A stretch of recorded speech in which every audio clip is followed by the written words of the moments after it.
Cognizant to the needs of our learners, parents, and teachers, the Department of Education provided us with powerful tools for productivity that will allow us to foster critical thinking skills, problem-solving skills, communication and collaboration skills to be compassionate, responsible global citizens. Join us and discover new ideas in our series of professional development training program with the ICTS Edtech Unit and Microsoft Education Philippines. Together, we will equip our learners and empower our fellow educators for a dynamic future. Para sa bata, para sa bayan, at para sa guro. Sulong Edukalidad.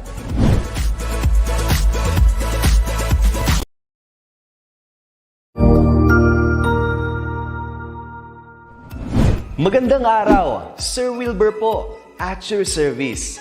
Narito ang ETUlay upang gabayan ka sa inyong pag-aaral upang lubos na maunawaan ang iba't ibang paksa o subject.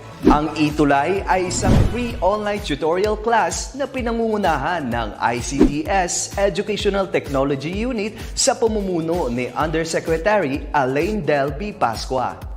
Ang programang ito ay hindi lamang para sa mga bata, kundi ito rin ay magsisilbing gabay sa mga magulang at mga guro kung paano nila ituturo o gagabayan sa bawat asignatura ang kanilang mga anak o mga estudyante. Sa kasalukuyan, ang self-learning module mula sa rehiyon ng Calabarzon at kilala sa tawag na pivot ang ginagamit sa ating ETUlay online class.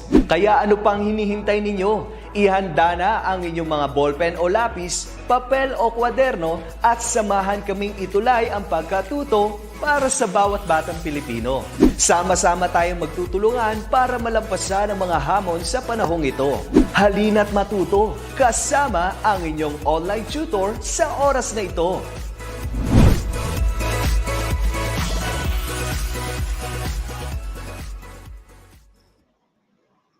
All right, so good day, dear learners, parents, and of course, our fellow teachers. How are you? Kumusta po kayo? I hope that you are doing well and great as of this moment. And welcome po to our ETUlay online tutorial for the subject English 5. We are already quarter 4 na po tayo, week 5. And ito, pag-aaralan natin ay continuation ng previous lesson natin using graphic organizers in writing paragraphs, showing problem-solution relationships. So, ang focus natin is showing problem-solution relationships. Okay? Kumusta kayo? My name is Tutor Jester and I am the substitute tutor kay Tutor Lilibet. From 3:40 to 4:20 tayo magkakasama and we are live and loud from the different Facebook and the YouTube pages of the Department of Education. Okay, so watching from, you got it, from Taal National or Taal Central School. Maraming salamat kay Aini Makalalad. Thank you so much. Watching from Siniguelasan Elementary School in Bacoor, si Jane Erica Galang, and also from, Calabasa Elementary School. Thank you so much po. And kay Kevin, Neil, Andres, Pastor, kay Alexa, kay Crishalin, and also to Sai, watching from Baruya Elementary School in Luba West, District 5 Mulabe, STO Pampanga. Hello po. Alexa, kay Patricia, kay Carlo, kay Crystal, kay Krisha, kay Arian. Hello there. Kay Kevin, how are you? Kay John, kay Ding, Adolfo. And also to Kevin, our first commenter, and also to our televiewers, good day po. At please engage yourselves sa ating mga activities. Pwede yung i-ask si nanay, si tatay, si ate, si kuya, si yaya, or sino man ang kasama niyo sa bahay para lahat kayo matututo. Only here on ETUlay Online Tutorial. Now, you are expected for quarter 4, week 5. Ito, you are to use graphic organizers in writing paragraphs that shows problem, solutions, relationships. Ini-expect yan sa inyo ni Tutor Jester at ni Tutor Lilibet mamaya, ha? After this, at sa paggagawa ninyo. Now, let's have first the previous lesson, the comparison and contrast, to compare and having this contrast. Diba? when we say compare, it is together, or to show how things are the same or alike. Yung mga meaning niya or talagang pareho. Kapag contrast naman, kabaliktaran, opposite, shows how things are different. Did you follow? Good job, learners. Yan. So kapag compare with, kapag contrast, opposite naman. You're correct, Erica. You're also correct, yung mga televiewers natin. And definitely, when we say comparison, sa pagsulat, it discusses elements that are similar or the same. Kapag naman contrast, in writing, it discusses elements that are hindi magkatulad or different. Okay? Good job. Watching from Calaisan Elementary School in Cadapawan City Division, si Eileen Baldomar. Hello there, teachers and students. And also, alam niyo natin comparison and contrast. Now, here are the tips in writing, or the steps in writing composition, comparison, and contrast paragraph. Number one, you are to choose the people or things, yung subject nyo, yung pag-uusapan or yung pinag-uusapan na maaari nyo i-describe. Kapag sinabi natin subject yung pinag-uusapan hindi yung mga math, science, etc. Pag sinabi natin subject dito sa literature or sa language, it has something to do dun sa pinag-uusapan or yung topic. Okay? Number two, you are to organize similarities and differences of your two subjects in a Venn diagram. Mamaya, papakita ko sa inyo an example ng Venn diagram. Three, use the transition or signal words that show similarities such as like, pwede tayong gumamit nito similarly, both, and differences such as but, however, while, and on the other hand. Okay? All right. Watching from Castillo Elementary School, si Gian Stephen Valencia. Also watching from Pangi Elementary School in Maco North District in Davao de Oro, Sirene, Leirita, and also Vilma Luna. Natasha, hello there. Thank you so much. Let's try this, class. Here's the directions. Read the sentences below or sa susunod na mga slides natin and answer agree if the statement is correct and disagree naman if it is incorrect. Again, read the sentence in the next slide. Let's all together read it later and answer agree if the statement is correct and disagree naman if it is incorrect. Okay. Number one, a good paragraph has introduction, the body, and the conclusion. A good paragraph has introduction, body, and conclusion. What do you think?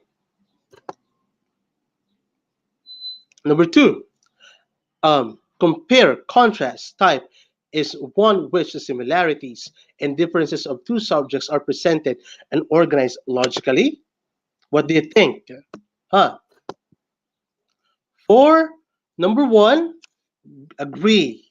And that is a good paragraph dapat daw ay mayroong introduction, body, and conclusion.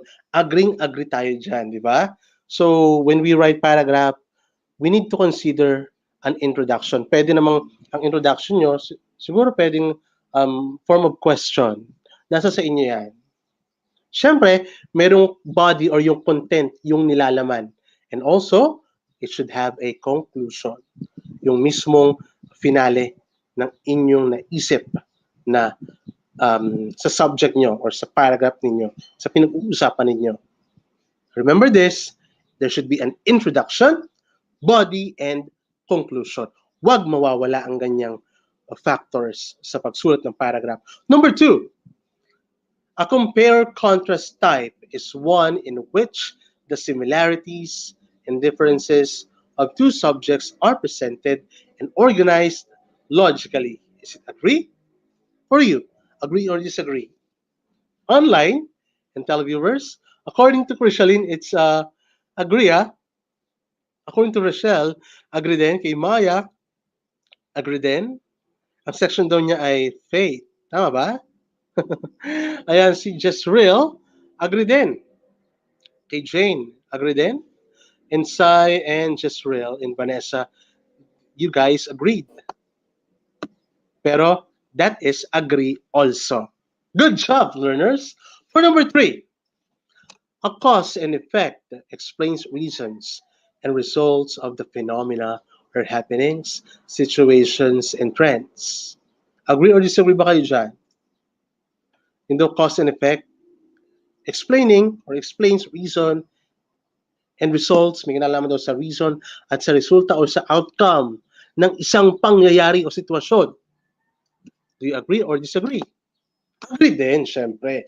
Alam naman natin ang cause and effect, it really explain the reason and the result, yung resulta na nangyari. Okay? 5. Ito. Problem solution text begins with the presentation of a problem between individuals, among groups, or an issue going in the world. This is followed by one or more possible solutions that are explained.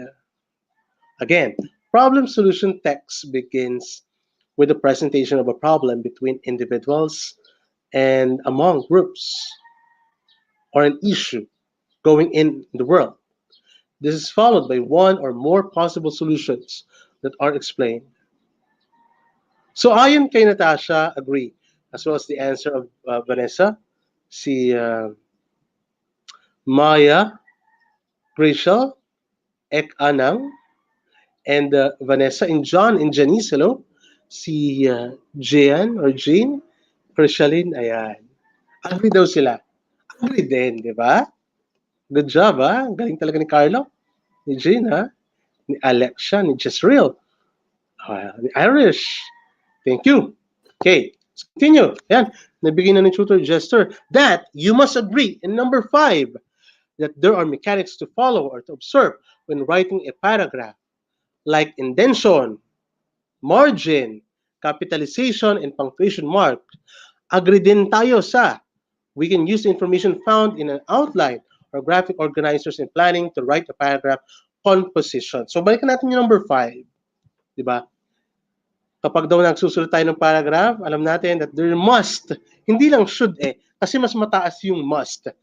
There must be an indentation. Yun ang basic rule natin when we write paragraph. May margin din tayo, di ba?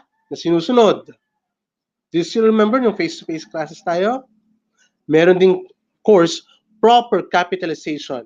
Class, if you are writing the pronoun I, again, if you are to write the pronoun I, it should be always capital letter I. Dapat laging capital letter I kapag pronoun I. Diba? Bakit? Kasi yun ang pinakaangkop, rule din natin yon sa pagsulat. Please do not forget that. When you chat your classmate or someone else, may kachat ng foreigner, ayan, you need to use capital I as a big I sa pagsulat ng paragraph or talata kapag English course. Next, ganun din sa number 6, agree din tayo. Okay? Correct. You are correct. Angel, Jezreel, Natasha, Kevin, Rachel. Number 7, a paragraph is a group of related sentences that support one main idea. A paragraph is a group of related sentences that support one main idea. Do you agree or disagree? Agree or disagree? According to Jezreel, agree daw siya. According to Jane, agree din siya. What about the answer of Priscilla? Oh, same as the answer, agree. Let's proceed with the answer. It's agree as well. Number 8. Disagree tayo sa number 8. Graphic organizers are not helpful in organizing. Dahil nga ang graphic organizer, malaking naitutulong sa atin to know and to, how do you call it, para i-regard natin yung ating mga idea ma-column natin yung ating mga idea. Mailagay natin sa tamang position. Oh, dito muna to, dito muna to. And by that, because of that graphic organizer that you are using, it is easy for you to organize and to clarify and simplify the thoughts of a certain paragraph or selection. Number 9, an outline is not useful guide to help you plan or write a paragraph composition. It is indeed, we need to disagree that. Kasi malaki ang tulong sa atin ng outlining, katulad ng using of graphic organizers. Now, here are the tips. When we are writing a problem solution paragraph, we can do this. We can do the following. Number 1, think of a problem. Uy, tama ka dyan ha. Think of a problem and possible solution. First step yon. Second, then after, you are to organize your ideas in a graphic organizer. Third, after organizing, write down the sentences or the idea in your organizer into a paragraph form. Make sure you follow the margin and yung indentation rules. Huwag kakalimutan ha. Again, think of a problem or possible solution to a certain given na situation na binanggit sa iyo ng teacher mo or nung kailangan mong gawin or sagutin. Then, i-organize mo yung thoughts mo, yung ideas mo, using any kind of graphic organizer, pwedeng Venn diagram, pwedeng table chart, o kung ano man. Mamaya, I will show you examples of graphic organizers. 3, write the sentences naman about the idea in your organizer into a paragraph. So, yun na. Mas madali na nating maisulat yung mga naisip natin into a paragraph form na. Kasi nga, natulungan tayo ng step na ito. Specifically, yung the use of graphic organizer. Okay? Alright. Thank you so much, Natasha, Alexia, Vanessa, Rachel, Janica, Uriel, Insai, and Rochelle, as well as Alexia, Jasril, Shira. Hello, Shira. How are you? Arian, May, and Gian. Salamat. Now, class, let us have an example of problem solution paragraph. Problem solution paragraph. Let me read this with you. Water shortage is becoming a serious problem in the city because of the growing population. That is why the city government has to take concrete steps to address it. One solution is to make more water available through recycling. The building of more desalination plants may be done, but it is very expensive. Another solution that the city officials are doing now is educating the people. So, they do not waste water. Meanwhile, there is also a move of the government from being polluted. There are some ideas to help solve the problem, but maybe the ultimate solution is that everyone must become actively involved. Okay? So, by this, gawin natin ang ating organizer. Thank you ha, Christine, Natasha, Alexia. Thank you so much, Vanessa. Si Zoe. Hello, Zoe, Anika, Villanueva. Thank you so much ha. Mabait talaga ng mga students natin. Okay, let's have an outline for this problem solution paragraph. Okay, number 1, let's have the problem. Ano ba yung pinaka-main problem nito? A, water shortage. So, hanapin mo sa paragraph, i-outline mo katulad nito. So, dito sa number 1, problem tayo, letter under problem or under number 1, may letter A tayo na sinasabing water shortage is becoming a serious problem in the city because of the growing solution. After yung problem, meron tayong Roman numeral number 2 na solution. Then after nun, sa ilalim nun, pwede ka magkaroon ng mga sub A and sub B or letter A or letter B. Letter A, make more water available through recycling.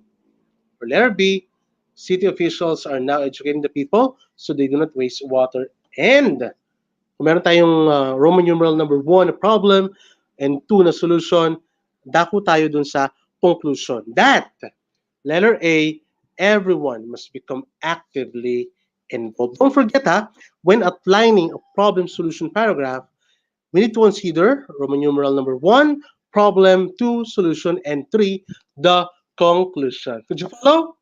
Grade 5 learners? I hope you were able to follow the lesson natin ngayon. Thank you so much, Okay, yung water shortage po na nangyayari sa city nila. It's coming up, Krishalin. You're also correct, just real. Ayan. According to ito kay Carlo Mariano, problem solution, the text states that problem and then suggest one or more solution. Definitely, kapag may problem, there's always a solution dun sa text na yun. Now, going back, let's write a possible solutions to the given problem. Dun sa beginning paragraph natin, ayan. Example nito, meron din tayong middle paragraph. Ayan. And also, ending paragraph. There you go. So, basahin natin. So, beginning paragraph. John didn't know what to do about his English project. That's why he thinks some ways on how to solve his problem. Proceed tayo sa middle paragraph naman. He reached out his teacher to clarify some things about the project. Then, he asked the help or assistance of his parents in doing it. And finally, sa ending part ng paragraph, finally, he felt very happy because the project was done and is now ready for the submission. Okay? Now let's try this. Write a paragraph showing problem solution. The problem is, ito karaniwan sa atin, very common nowadays. And even teachers, also us, tutors, yes, sir, we're expecting the no internet connection. Cannot perform online classes. Ayan. Ang solution naman, using modules and other learning materials. That's why, sa inyong sigurong lugar, may online class. Kapag walang internet, walang online class, another solution, modules. Yung mga modules, binibigay ng mga teachers sa mga bahay-bahay sa inyo, dear learners. And other learning materials as well. Now, by that, punta tayo sa maaari natin beginning paragraph, which is in the new normal education. Wow, ganda nang nagawa ni Tutor Lilibet, In the new normal education, one of the challenges encountered by the pupils and teachers is no internet connection. As a result, you cannot do online classes. Do you agree? You need to think alternative ways to ensure learning continuity despite this problem. Middle paragraph, ito yung nabuo. As a solution, you will use printed modules and other learning materials which will be provided by the school. Yun nga, SLMs will be distributed to parents before the opening of classes. For students whose parents are not available to get this from schools, there will be designated pick-up points in their barangays. And yung ending paragraph natin, yung ating conclusion is, even without gadgets or internet connection, you can continue learning amidst pandemic because the Department of Education is offering various learning modalities. So yung beginning paragraph natin is our problem. Doon sa middle paragraph naman natin, that enters the solution. Ilalagay mo doon yung mga possible solution na pwede sa topic na yan, na internet connection. And sa ending paragraph, you will conclude na. Okay? Ayan. So I hope you learn this. Now, let's try this again. Read the text, arrange and write the important ideas from the paragraph using the graphic organizer in the next slide. This one, old school, new school. Old school, new school, transfer it. I never thought I would homesick for my old school. But during my first week at my new school, I kept thinking how happy I had been there and how uneasy I was there. The trouble was, I didn't know anybody yet. At my new school, I felt at first that the teachers did not have time for me. Everybody seemed busy. Then I remembered the time when I first started going to my old school. I had felt the same way, a little lost and lonely. But after a while, I made friends. The strangeness wore off. Nawala daw yung pangamba sa kanya. Remembering that made me feel there was hope for my new school after all. Katulad din ba kayo niya? Isang transferee? Were you able to experience those kind of emotions then when transferred to another school? Huh? Watching from um, Maligaya Elementary School. Si Jennifer Ondap Toledo, si Lakeisha Jade O. Toledo. Ang section niya daw is 5, masayahin. Hello, Lakeisha Jade. Oo daw, according to Christian. Now, let's try this graphic organizer. Meron tayong problem, and then yung solution na nakikita natin, di ba? Sa problem, isa lang, of course. Yung mga possible solutions, meron din doon. Okay? Let's have the problem. Ano yung problema natin doon? Homesick for the old school. We usually experience that, di ba? Homesick tayo sa mga former school natin. May transition kasi na naganap di ba? So, ano yung mga possible solution for it? Thinking, dun sa, based sa paragraph based dun sa binasa natin. Thinking how happy he had been in his new school. That's one factor, one solution.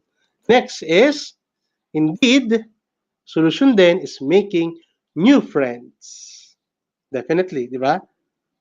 And feeling that there was hope in his new school. Watching from Baruya Elementary School in SDO Pampanga, hello po, si Annalisa Lapus. Okay? So, ayan, hello po kay Faith Revian, kay Maya Landicho. Ito, nakaligtaan ko lang kanina, no? Si Shira. Good afternoon, Shira. S. Pamintuan. From San Antonio Elementary School. Ayan, si Ma'am Cathy daw ang kanyang advisor. Ma'am Cathy David or David De Vera. Okay? Also, ito si hello, Jennifer. Ayan, very engaging ang mga students natin. Ito si good afternoon po, tutor. Si Joshua daw. Si Trisha. Hello, Trisha. Watching from West Central School in Santa Maria, Pangasinan. Region 1 advisor, si Sir Van Aldrich Rosal. Hello, Sir Van Aldrich. And hello, Trisha. Thank you, ha. And please do share this video para mas maraming mga learners and teachers na din ang makapanood at mag-learn sa ating ETUlay online tutorial natin. Thank you so much po. Now, I hope that you were able to grasp the idea in our topic for this afternoon. So writing a paragraph and using graphic organizers in our solution.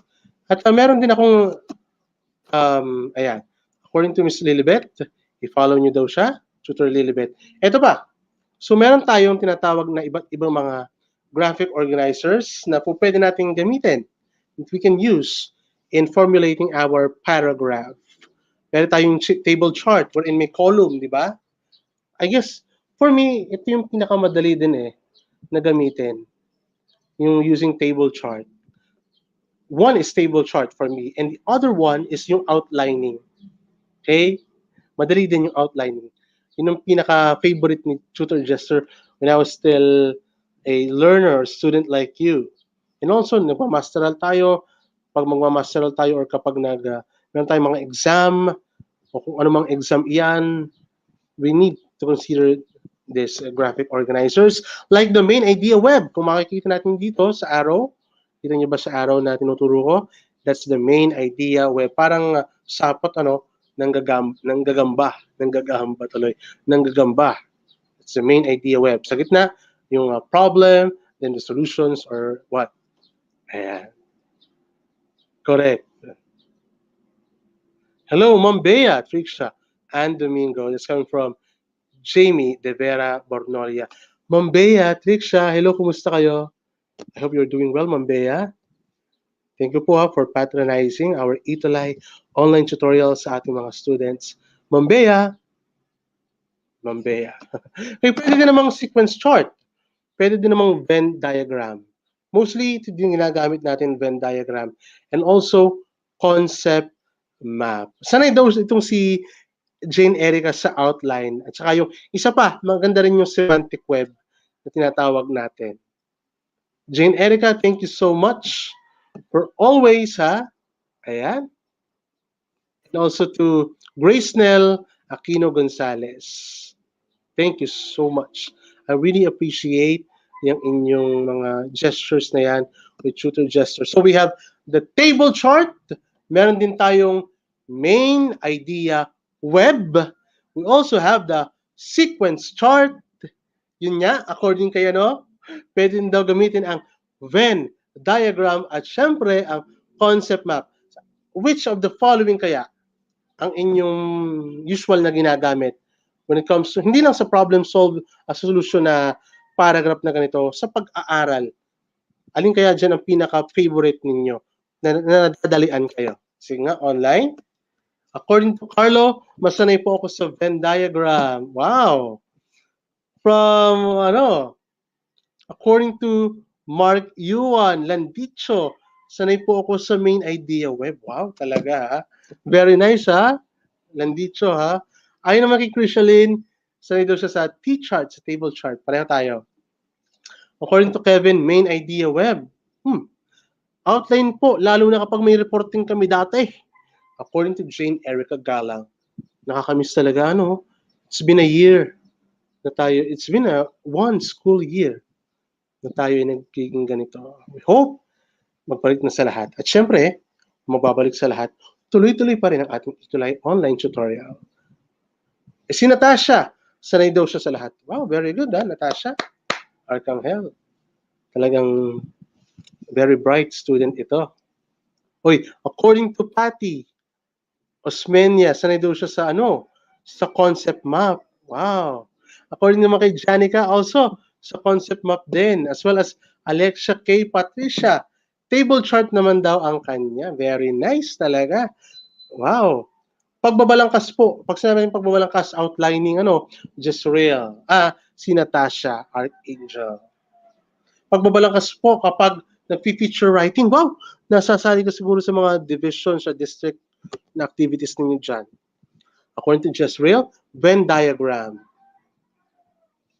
Tell viewers, ano ba sa inyo? T-chart? Tell viewers, sequence chart ba? Venn diagram, main idea web, or concept map? You may discuss within your circle there at home. Ano ba? Ano ba ginagamit ni nanay tatay nyo nung sila pumapasok pa? Ayan. Venn diagram, main idea web po, table chart, according to Just Real. Yan. Very nice, very good.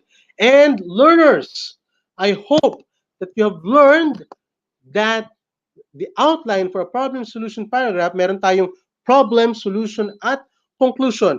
Consider this three, ha? Consider this three kapag outlining.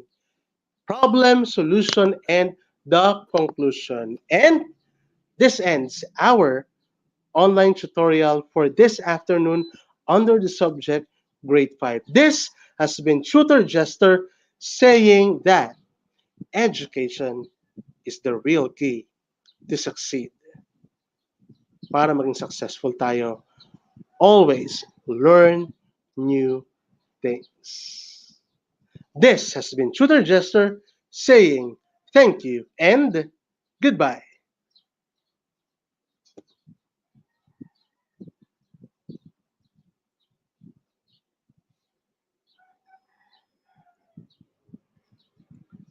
Thank you and good.